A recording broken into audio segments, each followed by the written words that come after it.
There are some truths a woman accepts in silence, some things that settle in the bones after years of living. One of them for me was that love, true, enduring love, doesn't always give birth to children. I was 45 now. My name is Julia Morton. 4 years ago, I stood in a quiet courthouse hallway, papers trembling in my hands, as I finalized the divorce from a man I once swore I'd grow old with. Charles had been good to me, at least in the ways a man can be good when he's grieving a life he thought he'd have. We tried, God knows we tried. Fertility clinics, hormone therapy, home remedies, whispered prayers into the dark. Each attempt ended with a loss of hope, of belief, of us. That final year we barely spoke. I remember the silence more than the words. How he'd sit at the breakfast table, reading the news with eyes that never quite met mine. We were shadows of the people who used to dance in the kitchen to old Motown records. When it ended, I didn't cry. Not then. The grief had come in quiet waves over the months, until there was nothing left but a hollow space where a future had once lived. After the divorce, I didn't leap into dating. I didn't even crawl. I simply existed. I devoted myself to my work. Public relations director at a firm that handled Fortune 500 accounts. The kind of role that comes with sleek glass offices, high heels that hurt after 2 hours, and a Bluetooth always clipped to one ear. It was easier that way, losing myself in press releases, brand strategies, boardroom presentations. The office was my fortress. No one questioned why I was always the last one to leave. Friends suggested I put myself out there, that I try dating apps, yoga classes, or travel retreats. "You're beautiful, Julia," they'd say, trying to encourage me. But beauty felt irrelevant when your heart was still tethered to memories that didn't fit into a Tinder bio. I told myself I was healing, that I would only begin again when the echoes of my past no longer followed me into bed each night. And in truth, part of me was afraid. Afraid that whatever came next would be practical, shallow, emotionless. That I would settle, not love. Then one morning I noticed it. The ache was gone. I was standing in my kitchen, sipping espresso from the blue ceramic mug Charles once chipped in the dishwasher, and the silence didn't sting. It was just quiet. No ghosts hovered behind me. No longing pulled at my chest. Felt like something had lifted. Like spring after a cruel winter. That was when I knew I could try again. Not desperately, not for rescue, but maybe genuinely. I had become a woman I respected. Strong, sure of her steps. And I wasn't waiting for a man to complete me. But perhaps one could join me on the next chapter of the story. I wasn't prepared for Nick. We met at a charity fundraiser. One of those elegant suit and satin affairs where the wine is overpriced and the smiles too perfect. He approached me with that quiet, unfazed confidence of a man who had long outgrown games. 53, with silver at his temples and lines at the corners of his eyes. Nick was composed, thoughtful, and above all patient. He didn't try to charm me. He didn't make me feel like I had to perform. He simply stood beside me as we listened to the jazz trio, handed me a glass of Bordeaux, and asked how I'd gotten into PR. And I told him everything. Somehow, he pulled stories from me like ribbon from a spool. I told him about the divorce, the years I spent rebuilding. He didn't interrupt. He listened, really listened. When I paused, he said only this: "You strike me as someone who built herself twice. That's rare." We began seeing each other, not with the whirlwind urgency of youth, but with the tempered rhythm of experience. Dinners at quiet restaurants, walks in the park, evenings where we read in the same room without feeling the need to speak. He was reserved, more intellect than passion, but I admired that. I told myself this was what I needed. Someone calm, stable, unflinching. We were two adults, pragmatic and seasoned, exploring what companionship could mean after the wars of the heart. It wasn't thrilling, but it was solid. At least it seemed that way. I didn't know then that everything would shift the night I met his son, David. His name had been mentioned before. David, 29, independent, working in the creative industry somewhere between design and advertising. Nick spoke of him like most stoic fathers do, respectfully, with distance. "He's passionate. Doesn't always make the safe choices," Nick once said, with a faint shake of the head. "But he's a good man." I had never seen a photo. Never felt curious, really. But then came the invitation. "David's birthday is this weekend," Nick told me one evening as we were cleaning up after dinner. "We're having a small party. Come." Sounded simple. But nothing after that moment would be simple again. The house was tastefully modern, tucked into a quiet stretch of Pasadena's hills, its wide windows letting in the last blush of California sunlight as we pulled up to the driveway. Nick cut the engine and sat for a moment, glancing at the house with an unreadable expression. "David planned most of it," he said, as if explaining the sharpness of the landscape design or the indie playlist wafting from inside. "He likes detail." I smiled, smoothing the hem of my dress. "Then I'm sure it'll be a lovely evening." What I didn't say was that I'd been rehearsing this night in my mind all week. Not out of nerves, not exactly, but out of a strange, quiet curiosity. Nick's world was precise. Kitty. But this son of his, this David I had yet to meet. He was the one variable I couldn't picture. We stepped inside and the first thing I noticed was the warmth. Not the temperature, but the atmosphere. Clinking glasses, soft laughter, the unmistakable timbre of good company. The lights were low and golden, spilling across faces and walls like honey. Nick greeted a couple standing by the kitchen and introduced me without ceremony, which I appreciated. I mingled as he drifted to a friend near the wine bar, and then turned. He was standing in the arched doorway between the living room and the hallway. Dark slacks, sleeves rolled halfway to the elbow, a ring of sunlight crowning him from behind like some careless, unintentional halo. His hair was a little messy, dark and thick. He had a glass in one hand and an easy smile on his lips. But it was his eyes that found me, deep, vivid green laced with something wild. Something I hadn't seen in a long, long time. "David." He didn't glance away. Didn't feign distraction. He looked right at me like I was the only woman in the room worth knowing. My chest tightened, not out of panic but something else, something more dangerous. When Nick noticed him, he waved us together. "David, this is Julia," he said, placing a hand lightly at my back. David smiled as we shook hands. His palm was warm, his grip firm. "So," he said, still holding my gaze, "this is Julia." The way he said it, low, appreciative, almost amused, wasn't flirtatious. It was deliberate. He was seeing me, not just as his father's date, not as a new woman in the room, but as something else, something he liked. We made it through introductions and small talk, and then the party swept us apart. I spoke with an older woman who knew Nick from his time on a non-profit board. Someone else asked about my work in PR. But all the while I felt him, David, somewhere just behind me, or ahead of me, catching my eye across the room, sometimes in conversation with someone else, sometimes just watching. Later, I slipped away to find a quiet place to breathe. Too much wine. Too much noise. I pushed open a door and stepped into a dim study, a haven of dark shelves and leather-bound books, a low armchair angled toward the window. I sank into it with a grateful exhale. I closed my eyes for a moment. Let the muffled music fade behind the walls. Then I heard it. Soft knock. Followed by a voice I already knew too well. "Knock knock. You waiting for me in here?" I opened my eyes. David stood in the doorway, hand on the frame, the kind of smirk that says he's testing boundaries without caring much about the rules. I laughed softly despite myself. "Didn't know I was," I said. "But here you are." He stepped in without asking, closed the door behind him. There was a pause, an electricity humming in the silence. "You're not what I expected," he said, his tone easy but heavy with implication. "And what were you expecting?" I asked. He shrugged, moving to the window, looking out at the dusk-stained sky. "Someone more reserved. More like my dad. You know, quiet. Traditional." "Ah," I said dryly. "Old." That made him laugh. "No, just different." He turned back to me, this time more serious. "You're gorgeous, Mart. If I knew my stepmother would look like this, I might have asked to move in sooner."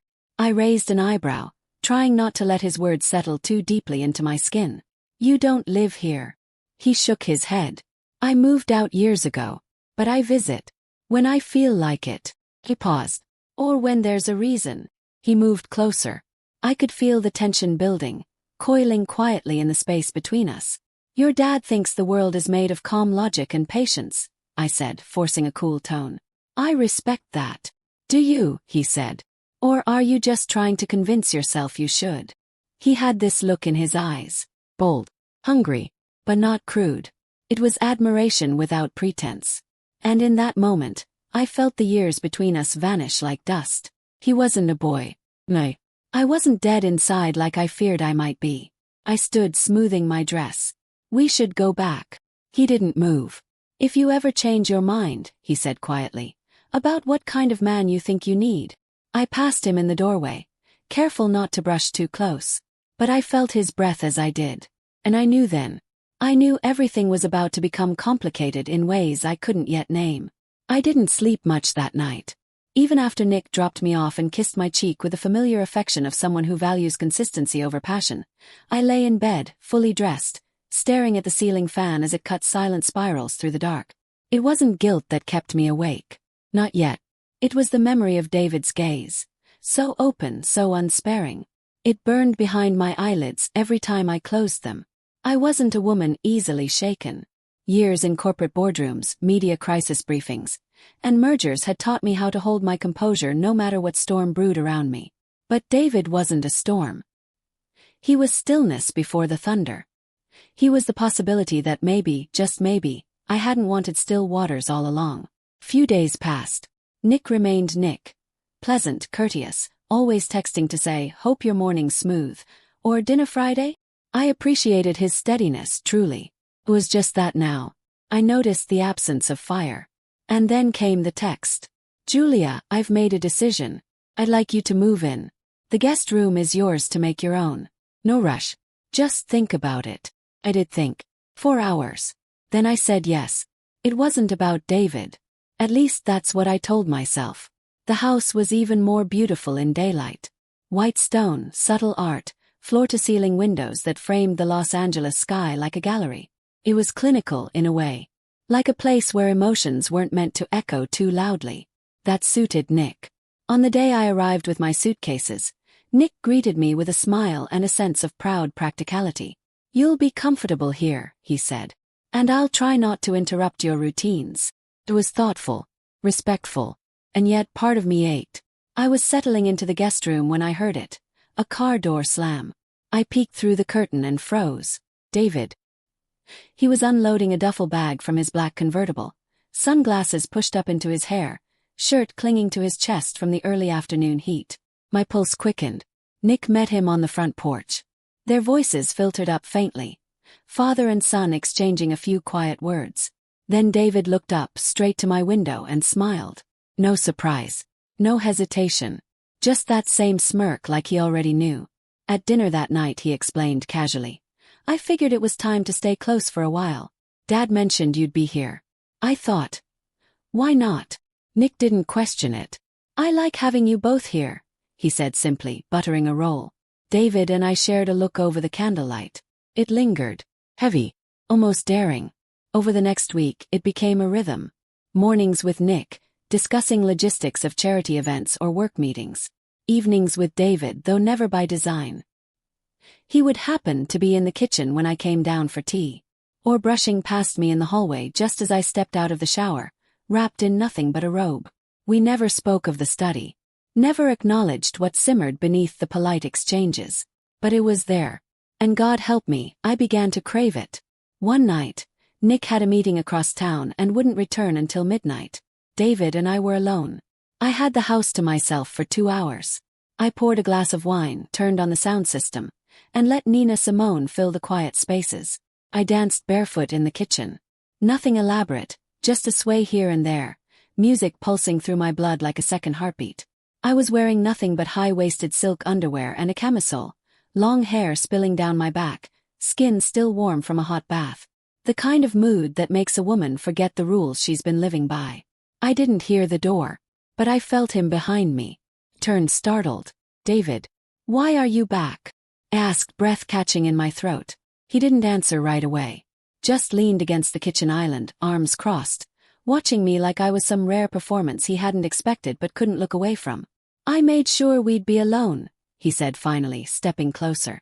"It's not an accident." My lips parted but no sound came. He reached for my waist. Not roughly, not even possessively. Just a soft, sure touch. His hand was warm against my skin. "Julia," he whispered, "I can't pretend. I've tried. But every time I look at you, I wonder why you're wasting yourself on someone who doesn't really see you."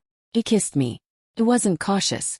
It was urgent, devouring, filled with months, maybe years of suppressed desire. It wasn't my brain that kissed him back. It was my body, my need, my hunger. We moved together like we had always known this moment would come. The marble countertop met the small of my back. His hands pressed into my thighs. My glass shattered on the floor, but neither of us flinched. When it ended, I clung to his shirt, dizzy. I shouldn't have. I started, dazed. Yes, you should have, he said. You felt it too. And I had. Every nerve in me was alive again. Every inch of skin finally remembered what it was like to be worshipped. Later we sat on the floor, backs to the kitchen cabinets, breathing in silence. He reached for my hand. I let him hold it. And somewhere in the next room, Nina Simone kept singing. If guilt was supposed to follow what happened that night in the kitchen, it never arrived in the way I expected. What came instead was an ache, deep, persistent, not rooted in shame but in longing. Like my body had tasted something vital and now refused to forget. The next morning everything looked the same. Nick was in his study sipping espresso, reading a legal memo. David passed me in the hallway with a small smile, no trace of what had happened in his face. And I played my role, polished, composed, the woman who had never kissed her partner's son with trembling hands and whispered breath. But beneath the surface we burned. It started with the glances. Tiny stolen moments when we thought no one was watching. In the mirror reflection of the entryway when I adjusted my earrings before leaving for work, and he appeared behind me, brushing past so closely that the back of his hand grazed mine. In the kitchen, reaching for the same cup. In the garden, when he handed me shears and held on just a second too long. We didn't speak of it. Not with words. But our bodies kept speaking anyway. Nick, God bless him, never noticed. He trusted us completely. He'd head out for his meetings, sometimes for full afternoons, and I'd feel David in the house even before I saw him. He became a ghost made of fire, silent, watching, waiting for the moment we could break the rules again. One particular Sunday, Nick was attending a board retreat in Santa Barbara for the night. I stayed home to catch up on work, or so I said. David knew. He always knew. That afternoon, he found me in the sunroom reading. Do you always read romance novels with such a serious face? He asked, grinning. I didn't even look up. Do you always intrude without knocking? He stepped closer. Only when I'm invited. I didn't invite you. Yes, you did, he said, soft as a secret. I set the book down slowly, folding the corner of the page, and looked at him. Really looked. He was wearing a t-shirt and sweatpants, barefoot, and yet he radiated intensity. Not the kind that needed a suit or cologne. Well, David had a different kind of gravity, something unpolished, raw. Something no man my age had ever managed to hold on to. You shouldn't be here, I said quietly, though neither of us moved. He walked to me, slowly, like he wanted to give me time to stop him. And I didn't. Not when he kneeled in front of me. Not when he rested his hand on my knee. Not when he looked up and said, I can't go back to pretending. My fingers curled around his jaw before I could stop myself. His stubble scraped my palm. My heart pounded so hard I thought it might bruise my ribs. I felt my breath leave me like an exhale I'd been holding for years. We didn't make love that day. But we crossed a line all the same. And still it wasn't enough. The weeks became a game of cat and mouse. Of timing our touches. Of glances across the dinner table when Nick spoke of business and budgets. Oblivious to the heat simmering 2 feet away. Once, in the hallway, I felt David's fingers brush the back of my hand as we passed. It was nothing. And it was everything. I stopped sleeping well. My body ached, not from stress or insomnia, but from restraint. Every quiet moment between us was a promise waiting to be broken. One night, around 11, I was in the kitchen refilling my water when I heard soft footsteps behind me. David. He looked at me, expression unreadable. Then he whispered, Come with me. I didn't ask where. I followed him up the back staircase to the rooftop patio Nick had converted into a garden. The night air was warm, laced with the scent of lavender and the distant sound of sirens. David set down a blanket. We sat side by side, our shoulders brushing. What are we doing? He asked. It was the first time I let myself say it aloud. He looked up at the stars, then back at me. Trying not to explode. I laughed, but it was hollow. You could have any woman you want. Someone your age. Someone uncomplicated. His voice dropped low. But they wouldn't be you. He turned toward me, cupped my jaw, and kissed me like it was the last thing holding him to the earth. And this time I didn't hold back. His mouth moved with a kind of urgency that speaks of all the nights left unspoken. His hands found the edge of my sweater, pulled it over my head. He lay me down slowly, reverently, like I was something sacred. And when his skin pressed against mine, I felt it again, that dizzy, breathless, soul-deep pull that defied reason or morality. I knew I should feel wrong, but all I felt was alive. Afterward, we lay tangled under the stars, his head resting against my stomach, my fingers lazily tracing the line of his shoulder. "I can't keep doing this," I whispered. "I know," he said, "but I don't want to stop." We didn't sleep that night. We stayed up, talking in whispers, hearts exposed in the dark. I told myself we were just delaying the inevitable, that this was a phase, a mistake I'd correct before it grew roots. But deep down I already knew. This wasn't a mistake. This was a collision course. And neither of us had any intention of turning away.